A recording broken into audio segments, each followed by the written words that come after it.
আসসালামু আলাইকুম সুপ্রিয় শিক্ষার্থীরা, আশা করি তোমরা সবাই ভালো আছো। গত ক্লাসে আমরা 8 নাম্বার টপিকগুলো নিয়ে আলোচনা করেছিলাম।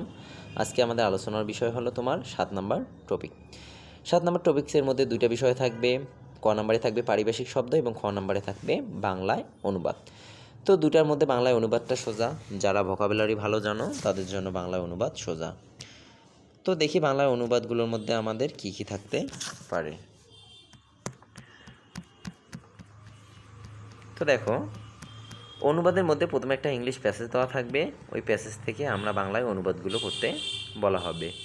মনে করো যে এসএসসি সেকেন্ড, যারা এসএসসি বাংলা দ্বিতীয় পত্রের পরীক্ষার্থী তাদের জন্য পারিভাষিক শব্দ এবং অনুবাদ একটি গুরুত্বপূর্ণ টপিক। এই টপিক সাধারণত লেখার ক্ষেত্রে একটি অনুচ্ছেদ বাংলা থেকে ইংরেজিতে অনুবাদ করতে বলা হবে, আর কিছু পারিভাষিক শব্দের অর্থ দেওয়া থাকবে, সেগুলো লিখতে বলা হবে। আজকে আমরা পারিভাষিক নিয়ে আলোচনা করব না, আজকে আমরা অনুবাদ নিয়ে আলোচনা করব।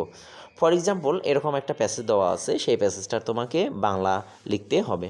মনে করো এখানে দেওয়া আছে, এখানে আরেকটা জিনিস মনে রাখবে, এখানে যেহেতু 10 মার্ক, তুমি যদি অনুবাদটা দাও, অনুবাদ যদি কাছাকাছি পর্যন্ত ঠিক করার, তোমার যদি লেখা সুন্দর হয়, সেক্ষেত্রে সর্বনিম্ন হলেও তোমাকে 10-এর মধ্যে 8 মার্ক দিবে।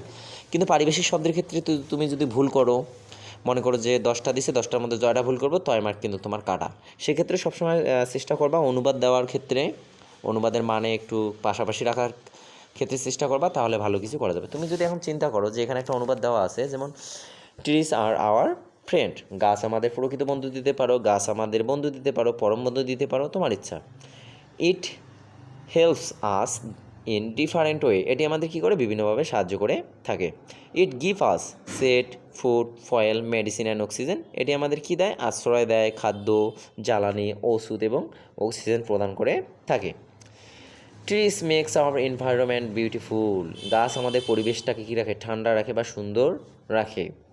Trees are our valuable wealth, গাছ আমাদের অমূল্য সম্পদ বা মূল্যবান সম্পদ, যেটা বলো, যে কোনো একটা দিলে হয়ে যাবে। It is very much necessary to make appreciation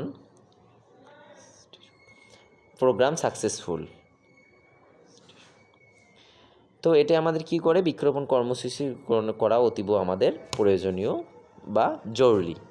এই বিষয়গুলো যখন তুমি এভাবেই অনুবাদ করবা, পাশাপাশিও যদি অনুবাদ করো, সেক্ষেত্রেও তোমার খুব সুন্দর একটা মার্ক পাইতে পারো।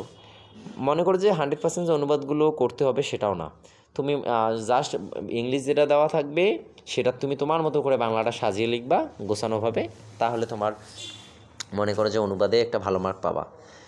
তুমি যদি এখন চিন্তা করো যে একটা দেখি, এটা আমরা সোজা করি, যেমন দেখো 4 নাম্বারটা দেখো, এ good teacher is one of the most important people in our country, তাহলে একজন ভালো শিক্ষক কি একটি দেশের জন্য একটি গুরুত্বপূর্ণ পার্ট বা একটা অংশ, ঠিক আছে।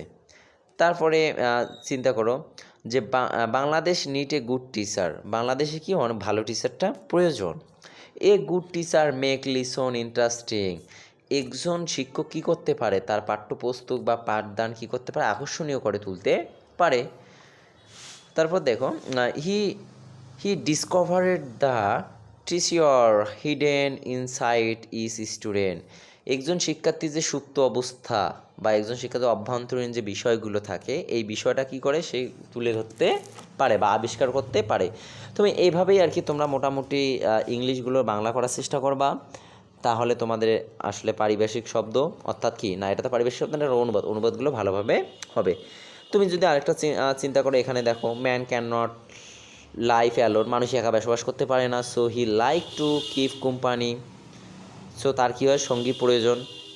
হি can not do without the help of other event for a day, কী করতে পারে? তারা একে অপরের সাহায্য ছাড়া কী করতে পারে না, একটি দিনও চলতে পারে না। For reason man has been living together for many days, আমাদের কি এটাকে সামাজিক জীবন বলে, যেখানে কি অনেক দিন ধরে একসঙ্গে সবাই কী করতে পারছে? বহু বছর ধরে জীবনযাপন করছে। This is called social life, হ্যাঁ, এটাকে সামাজিক জীবনে বলে। No one can go according to the sweet will in society, সমাজের নিজে আত্মতুষ্টি নিয়ে বা নিজেই একাই চিন্তাভাবনা করে কেউ চলতে পারে না। অর্থাৎ এভাবে আর কি বিষয়গুলো তুমি চিন্তা করবা, যেগুলো এভাবে ইংলিশ দেওয়া থাকবে, ইংলিশগুলো যদি ভালোভাবে বাংলাগুলো অনুবাদ করে লিখতে পারো তাহলে তোমাদের 10-এর মধ্যে একটা ভালো মার্ক আশা করা যায়। এবং লেখাগুলো একটু ঝকঝকে করার চেষ্টা করো, কারণ টিচার ওখানে তোমাকে দেখবে না, তোমার লেখাগুলোকে দেখবে। সো লেখা এক খুব গুরুত্বপূর্ণ বিষয়। তো আজকে এ পর্যন্তই। সবাই ভালো থেকো, সুস্থ থাকো। আল্লাহ হাফেজ।